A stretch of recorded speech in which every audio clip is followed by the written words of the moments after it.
আপনি কি মনে করেন এইচপিভি ভ্যাকসিন শুধু মেয়েদের জন্য? তাহলে আজকের ভিডিওটি আপনার ধারণাকে বদলে দিতে পারে। আপনার যদি ছেলে সন্তান থাকে তাহলে এই ভিডিওটি শেষ পর্যন্ত দেখুন, কারণ অনেক বাবা মা জানেনই না যে ছেলেরাও এইচপিভি সম্পর্কিত কিছু রোগ ও ক্যান্সারের ঝুঁকিতে থাকতে পারে। আজ আমরা জানাবো এইচপিভি কি, কেন এই ভ্যাকসিন গুরুত্বপূর্ণ, কারা নেবে, কখন নেবে এবং কোন ভুল ধারণাগুলো থেকে বেরিয়ে আসা দরকার। এইচপিভি হলো একটি খুব সাধারণ ভাইরাস। এর অনেক ধরন রয়েছে। কিছু ধরন ভবিষ্যতে সার্ভিক্যাল ক্যান্সার, অ্যানাল ক্যান্সার, মুখ ও গলার কিছু ক্যান্সার, লিঙ্গের কিছু ক্যান্সার এবং জেনিটাল ওয়ার্টের সাথে সম্পর্কিত। এইচপিভি ভ্যাকসিন এসব এইচপিভি সম্পর্কিত রোগের ঝুঁকাতে সাহায্য করে, তাই এটি শুধু মেয়েদের নয়, অনেক ক্ষেত্রেই ছেলেদের জন্য উপকারী। আজকের ভিডিওতে আপনি জানতে পারবেন এইচপিভি কি, কেন ছেলে ও মেয়ে দুজনের জন্যই গুরুত্বপূর্ণ, কোন কোন ক্যান্সারের ঝুঁকি কমাতে সাহায্য করে, কোন বয়সে ভ্যাকসিন নেওয়া ভালো, ভ্যাকসিন নিয়ে প্রচলিত ভুল ধারণা। নমস্কার বন্ধুরা,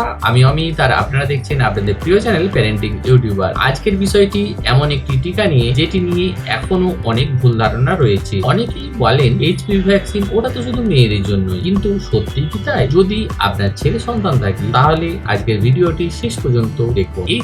এইচপিভি হলো একটি খুব সাধারণ ভাইরাস। এর অনেক ধরনের মধ্যে কিছু ধরন ভবিষ্যতে কিছু নির্দিষ্ট ক্যান্সার ও জেনিটাল ওয়ার্টের রোগের সাথে সম্পর্কিত। এটি মেয়েদের জন্য কেন গুরুত্বপূর্ণ? এইচপিভি এমন কিছু ধরন সার্ভিক্যাল ক্যান্সারের প্রধান কারণগুলো, তাই টিকাটি সংক্রমণের আগে দিলে ভবিষ্যতের ঝুঁকি কমাতে সাহায্য করে। ছেলেদের কেন দরকার হতে পারে? অনেকেই জানেন না ঝিলেরাও এইচপিভি সম্পর্কিত কিছু সমস্যায় আক্রান্ত হতে পারে। ভ্যাকসিন কিছু ক্ষেত্রে জেনিটাল ওয়ার্টের ঝুঁকি কমাতে সাহায্য করতে পারে, মলদ্বারের কিছু ক্যান্সারের ঝুঁকি কমাতে সাহায্য করতে পারে, মুখ ও গলার কিছু ক্যান্সারের ঝুঁকি কমাতে সাহায্য করতে পারে, লিঙ্গের কিছু ক্যান্সারের ঝুঁকি কমাতে সাহায্য করতে পারে। এবার আপনার মনে প্রশ্ন হলো কোন বয়সে নেওয়া ভালো? অনেক দেশের সুপারিশ অনুযায়ী 9 থেকে 14 বছর বয়স এইচপিভি ভ্যাকসিন নেওয়ার উপযুক্ত সময়, কারণ এই সময়ে ভ্যাকসিন সবচেয়ে ভালো সুরক্ষা দিতে পারে। আপনার দেশের জাতীয় টিকাদান নীতি ও চিকিৎসকের পরামর্শ অনুযায়ী সিদ্ধান্ত নিন। আচ্ছা, এবার বলবো ভ্যাকসিন কি নিরাপদ? এইচপিভি ভ্যাকসিন বহু দেশে বহু বছর ধরে ব্যবহৃত হচ্ছে এবং